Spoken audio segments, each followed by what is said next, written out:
Hello student, आज हम लोग बात करेंगे मिनी कॉन्स्टिट्यूशन। ठीक है, यानी कि लघु संविधान। मिनी कॉन्स्टिट्यूशन, लघु संविधान के बारे में बात करेंगे। और इसके ऐसे ही बोल सकते हैं 42nd अमेंडमेंट 1976, 42वां संशोधन 1976, ऐसे भी बोल सकते हैं 42nd अमेंडमेंट, है ना, 42वां संशोधन 1976। ये क्या है? इससे पहले मैं इस पीरियड के दौरान 1976 याद होगा, इसका मैं लिंक दे दूंगा। इस दौरान नेशनल इमरजेंसी हुआ था, है ना, राष्ट्रीय आपातकाल हुआ था। इंदिरा गांधी भारत के प्रधानमंत्री थी। तो उसी वक्त एक अमेंडमेंट हुआ था कॉन्स्टिट्यूशन में, है ना, संविधान में एक संशोधन हुआ था। तो वो क्या है, यानी कि 42वां संशोधन क्या है? तो इमरजेंसी आपातकाल जो हुआ था ये 25 जून 1975 से 21 मार्च 1977, 25 जून 1975 से 21 मार्च 1977 तक ये आपातकाल चला था। और उसी दौरान संशोधन हुआ। तो क्या हुआ, इसके द्वारा ये काम हुआ था? By the Indian national Congress, है ना, भारतीय राष्ट्रीय कांग्रेस के द्वारा ये हुआ था। Headed by the Indira Gandhi, Indira Gandhi के द्वारा हेड किया गया। ठीक है। और ये जो संविधान का जो संशोधन हुआ था, it is the most controversial constitutional amendment, यानी कि ये बहुत ही ज़्यादा विवादित जो है कॉन्स्टिट्यूशनल अमेंडमेंट हुआ, संवैधानिक संशोधन हुआ। लेकिन इसके पीछे एक, है ना, बहुत बड़ा क्वेश्चन आता है कि इसे मिनी कॉन्स्टिट्यूशन नाम दिया गया, है ना, लघु संविधान नाम दिया गया, है ना। इसे क्यों नाम दिया गया, निकनेम्ड, है ना, इसे उपनाम क्यों दिया गया मिनी कॉन्स्टिट्यूशन? इसके पीछे बहुत सारा कारण है, रीजन है। एक एक करके अभी टॉक करते हैं। Attempted to reduce the power of the supreme court and high court. ठीक है, इन्होंने प्रयास किया इस संशोधन के दौरान इस सुप्रीम कोर्ट और हाई कोर्ट, उच्चतम न्यायालय और उच्च न्यायालय के पावर को कम किया गया, उसकी शक्ति को कम किया गया इस कॉन्स्टिट्यूशन अमेंडमेंट के द्वारा। ठीक है, laid down the fundamental duty of Indian citizen to the nation. और इस अमेंडमेंट के तहत बहुत सारा मौलिक कर्तव्यों को निर्धारित किया गया, है ना। भारतीय नागरिकों के लिए राष्ट्र के प्रति जो मौलिक कर्तव्य होता है उसे निर्धारित किया गया। तो इसमें अभी बात करते हैं।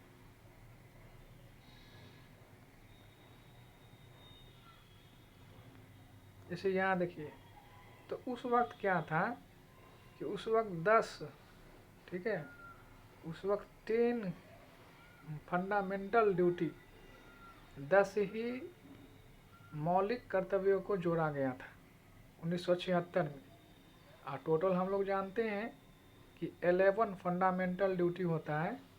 कितने होता है? 11। तो ये जो 11वां है, इसके बारे में तो बात करेंगे ही करेंगे। उस वक्त जो इंदिरा गांधी एक कमेटी निर्धारित की थी, सेट की थी, उनका जो अध्यक्ष थे स्वरण सिंह। ठीक है, यहाँ पर लिखा गया है 1976, है ना, 1976 स्वरण सिंह कमेटी, स्वरण सिंह समिति के द्वारा 10 मौलिक कर्तव्यों को, 10 फंडामेंटल ड्यूटी को जोड़ा गया। लेकिन हम लोग अभी जो पढ़ते हैं टोटल 11 फंडामेंटल ड्यूटी है। तो 11वां अभी क्या है ये भी मैं बता देता हूँ, है ना। उन सभी वीडियो का लिंक दे दिया जाएगा, कौन जो है संविधान में जोड़ा गया, कैसे जोड़ा गया, इसे मैं सब मैं पढ़ा चुका हूँ। सभी का लिंक मैं डिस्क्रिप्शन में दे दूँगा। तो ये जो मौलिक कर्तव्य है मैं पढ़ाया था, टेकन फ्रॉम USSR, ठीक है, USSR से लिया गया था। USSR union of Soviet socialist republic, Soviet समाजवादी गणतंत्रों का संघ, सोवियत संघ से लिया गया था, ठीक है। फंडामेंटल ड्यूटी USSR से लिया गया था, जो कि 11वां बाद में जोड़ा गया। 11th फंडामेंटल ड्यूटी, 11वां मौलिक कर्तव्य क्या था? एजुकेशन टू द चाइल्ड, बच्चों के लिए शिक्षा, ठीक है, जो कि 6 से 14 वर्ष के बच्चों के लिए शिक्षा, है ना। 6 to 14 year, between 6 to 14 year the age of children is, education is compulsory to the child, है ना। कंपल्सरी कर दिया गया, नेसेसरी है शिक्षा लेना। ये 11वां फंडामेंटल ड्यूटी है, 11वां मौलिक कर्तव्य है। इसे बाद में जोड़ा गया। यहाँ देखिए 86th कॉन्स्टिट्यूशनल अमेंडमेंट एक्ट 2002, 86वां संवैधानिक संशोधन 2002 में इसे जोड़ा गया है, बाद में जोड़ा गया। लेकिन उस वक्त 10 ही जोड़ा गया था फंडामेंटल ड्यूटी 1976 में, ठीक है। यहाँ देखिए इस संशोधन को, जो 42वां है, 42nd है, ये जो है मोस्ट वाइड स्प्रेड चेंजेज, बहुत सारा बदलाव लेकर आया। और उसके इस चेंजिंग साइज को, बहुत सारा इतना बदलाव आया जिसके कारण इसे नाम दे दिया गया मिनी कॉन्स्टिट्यूशन, लघु संविधान दे दिया गया नाम, ठीक है।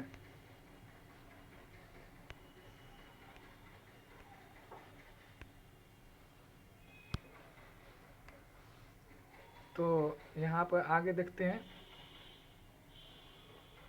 इस 59 क्लॉज स्ट्रिप्ड, 59 क्लॉजेज, 59 क्लॉजेज को स्ट्रिप करके, यूज करके, ठीक है, सुप्रीम कोर्ट के पावर को, पावर ऑफ सुप्रीम कोर्ट, उच्चतम न्यायालय के पावर को घटा करके कहाँ लाया गया, इसमें कन्वर्ट किया गया, पार्लियामेंट्री सॉवरेंटी, संसदीय संप्रभुता में जोड़ा गया, ठीक है। सुप्रीम कोर्ट के पावर को मैंने पहले ही बताया, डिक्रीज करके, रिड्यूस करके संसद से जोड़ा गया, ठीक है।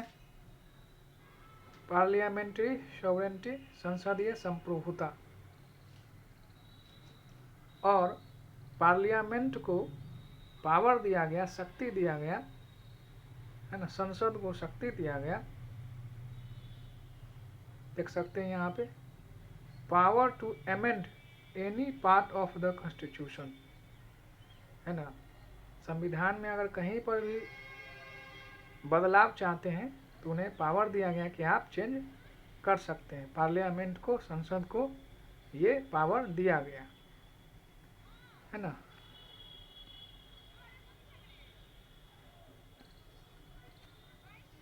विदाउट जुडिशियल रिव्यू, देख सकते हैं यहाँ पर लिखा गया है विदाउट जुडिशियल रिव्यू, न्यायिक समीक्षा के बिना ही वो पार्लियामेंट जो है बदलाव ला सकता है ना। संविधान में, कॉन्स्टिट्यूशन में बदलाव ला सकता है। ये पार्लियामेंट को, संसद को ये शक्ति दिया गया। और इससे एक और पॉइंट आ रहा है, यहाँ देख सकते हैं कि power of state government to central government, यानी कि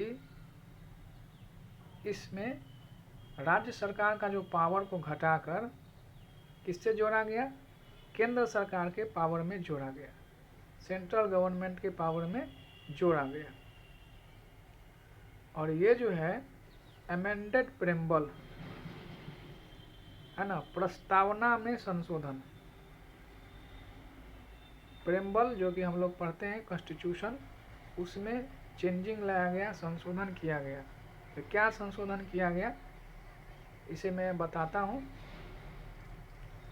जैसे पहले जो है यहाँ पर ये था सॉवरेन डेमोक्रेटिक रिपब्लिक राज्य, अब इसमें जोड़ा गया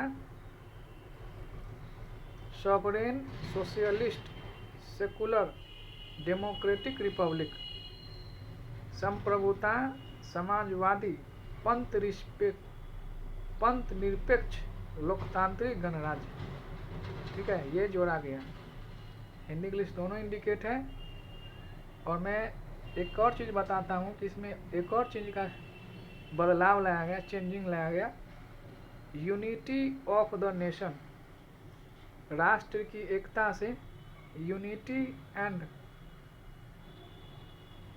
इंटीग्रिटी ऑफ द नेशन, राष्ट्र की एकता और अखंडता, ऐसे शब्दों का डिस्क्रिप्शन में जो दिया गया, डिस्क्राइब किया गया, प्रेम्बल में बदलाव लाया गया। इसी 42nd से है ना, 42nd से ही ये लाया गया।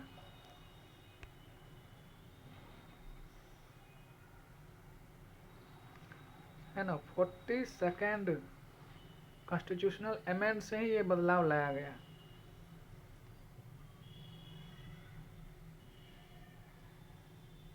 तो अभी मैं कुछ पिक्चर दिखा रहा हूँ, इससे आपको प्रूफ मिल जाएगा।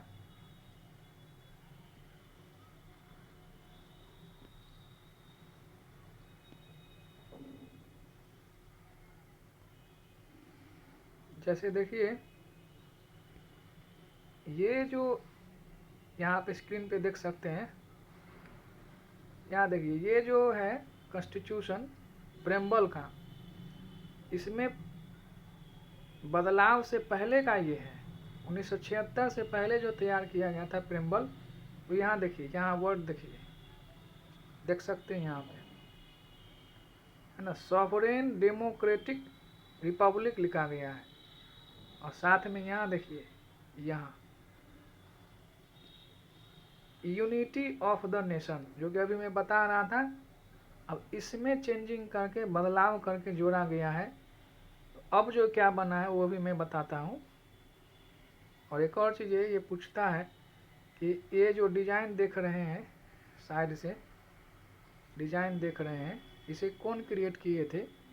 तो यहाँ पर नाम लिखा गया है, नीचे नाम लिखा गया है, signature of the artist Beohar Ram Manohar Sinha as a Ram. Artist यही थे, इन्हीं के द्वारा ये बनाया गया था।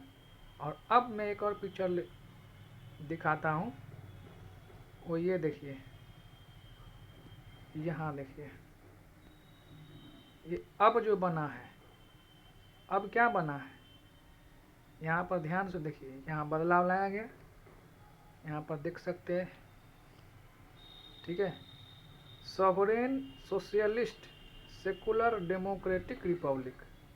और साथ में यहाँ देखिए नीचे ये unity and integrity of the nation, जो कि मैं अभी बता रहा, तो ये प्रूफ हो गया। इस तरह का प्रकार का हमारा प्रेम्बल है, प्रस्तावना है, उद्देशिका में जोड़ा गया था। इसका हम हिंदी भी बता देते हैं।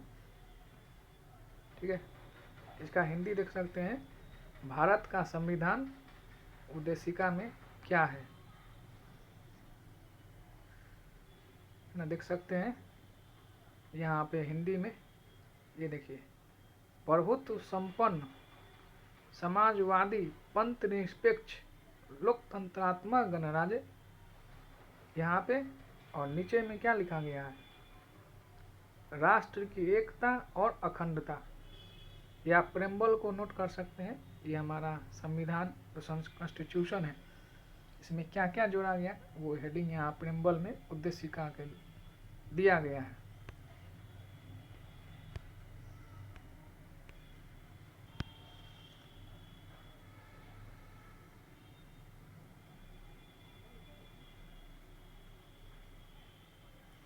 अब हम आपको वापस ले चलते हैं जहाँ मैं पढ़ा रहा था।